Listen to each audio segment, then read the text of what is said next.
What's up, everyone? And today I'm bringing you a deck profile on my True Dracos. Now, if you don't know, True Dracos kind of got a little bit of a buff on the last ban list.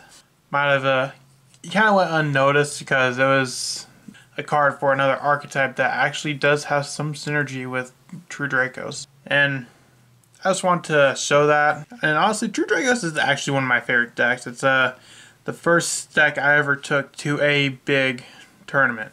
My very first regional. Like, before that regional, the highest level of competitive play I've ever done was local tournaments. That was it. And I actually did surprisingly well with True Dracos in the regional. Of course, I've made a few changes since. Unfortunately, we only have one of the Draconic diagram. But with this being a floodgate deck, there's always other options. So without further ado, let's get right into the deck profile. Now, before we get to the deck profile, I just want to remind you that you can still vote for which deck you'd like me to do a deck profile on this month. As recording of this video, there has not been a single vote, so far any vote for whatever deck you want me to do a deck profile on won't probably happen, but who knows. Now, let's get into the deck profile.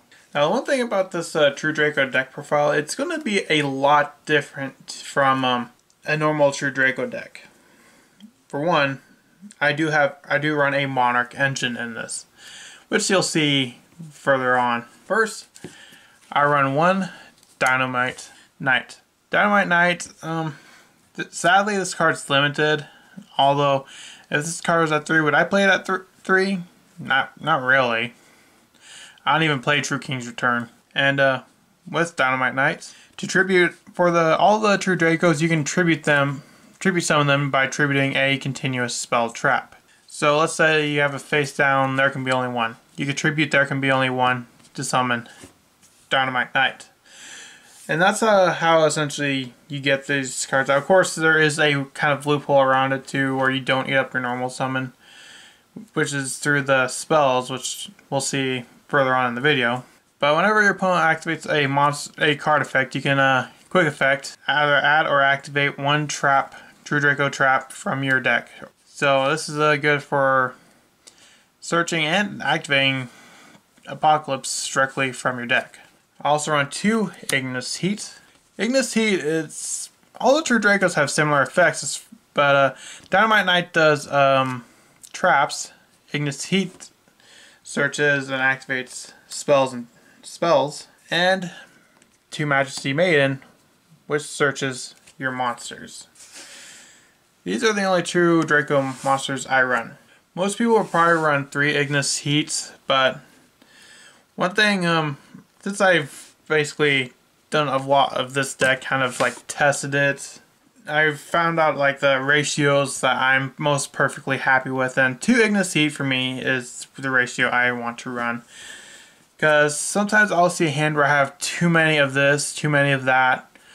So the cards that I usually end up seeing too many of and am not really able to do anything with, I end up kind of moving down to 2, which is the case with Ignis Heat. I'd see it too much.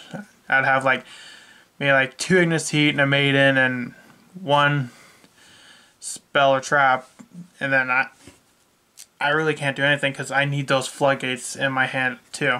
The floodgates are probably more important than the monsters themselves, because the monsters aren't really going to do you a whole lot, at least not as much as the floodgates. Next, a card I never saw anyone playing in True Dracos, which confused me because it works out so well. And that is 2 Vanity's Fiend. Why would you not run this in True Draco? Neither player can special summon monsters while you control this.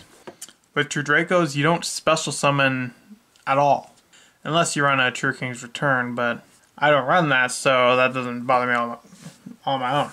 Because when you summon the True Dracos with the spell and trap, they're not being special summoned, they're being tribute summoned. So this still works around this, and this has definitely been, since adding it, my True Dracos have been a lot stronger. Now originally I had 3, then went down to 1, ended up at 2. 2 is the perfect ratio because you do want to see this, but you don't want to see a before you have a true Draco monster on field. Otherwise, you cannot get on field and it'll just be a dead card in hand. So 2 was the right ratio for that. Now onto the spells, because those are the only monsters I run. I run 3 Disciples of the True Draco Phoenix. Disciples is your recursion of the deck. You can target 3 True Draco or True King cards in your graveyard, shuffle them to the deck, then draw 1. And as I mentioned before, each of the True Draco spells and traps has an effect to where you can tribute this card to summon 1 True Draco from your hand. So let's say you have Disciples activate on the field. You can tribute for Dynamite Knight.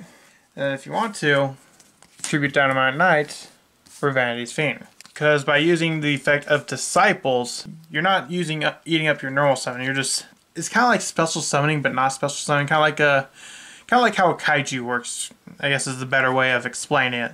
How a kaiju is a tribute summon, but it's not quite the same as a normal tribute summon. Next, I run 2 True Draco Heritage.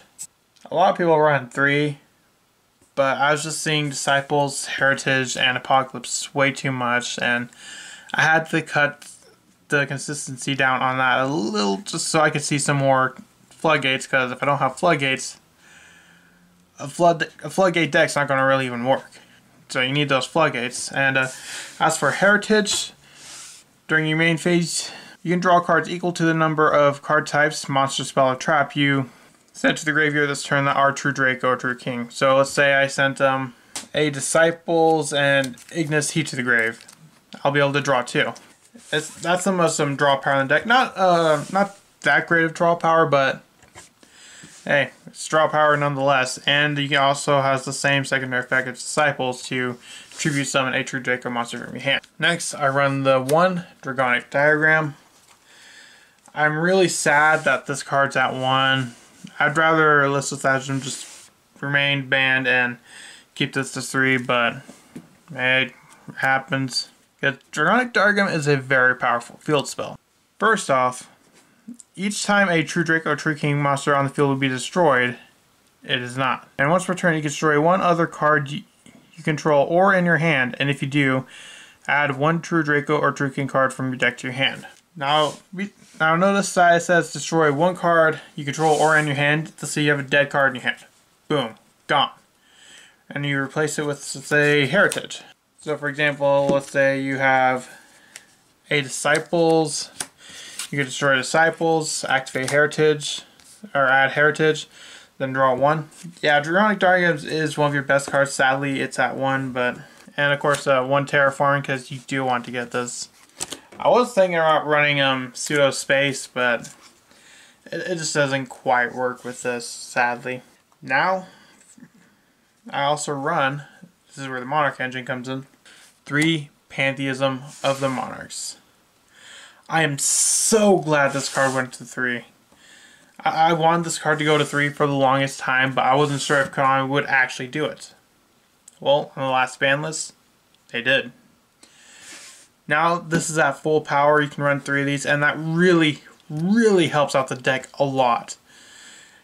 Because with the loss of stuff like Into the Void, Card of Demise, we lost a lot of draw power. And this has both draw power and search power. Because if this is in your grave, you can banish it to add, well, reveal 3 Monarch spells traps to your opponent, select 1. And not to mention, if this card is in your hand and you have another Monarch card in your hand, you can discard both of them, draw 2. So you can get a lot of draw power with that. So that definitely boosts up the consistency and draw power of this deck quite a bit. Now next, I run 3 Domain of the True Monarchs. Domain of the True Monarchs is essentially, I guess, like an artifact scythe. Since you control no extra deck, as long as you control a tribute summon monster, your opponent cannot special summon monsters from the extra deck. So it's a great way to lock down your opponents from using the extra deck. I also run 2 Monarch Stormforth. Now Monarch Stormforth is a card that allows you, when you're about to tribute summon for a tribute a monster for a tribute summon, you can chain this and then use one of your opponent's monsters as the tribute target instead of your original target. I run 2 Pot of Duality. You don't special summon at all in this deck, so run Pot of Duality, because It's literally it's negative effect. It's not a negative effect. Because Pod Duality, activate 3 and add 1 to your hand. And the one downside to Duality is you cannot special summon for the rest of the turn. Or you cannot special summon during the turn you activate this card. Not a problem, because I don't special summon. And for the last spell, I run the 1 Mystic Mine.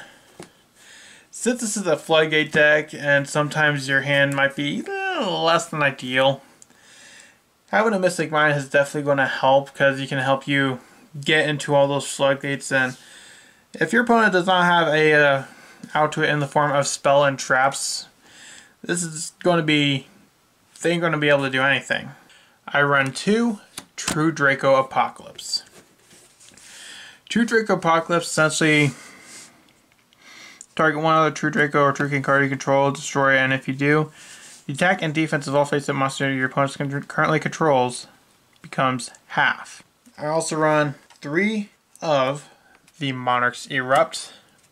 Easily the best Monarch trap. Essentially, while you control a tribute summon monster and you have no cards in your extra deck, monsters face up on the field that are not tribute summoned cannot activate their effects. I also run 3, There Can Be Only One.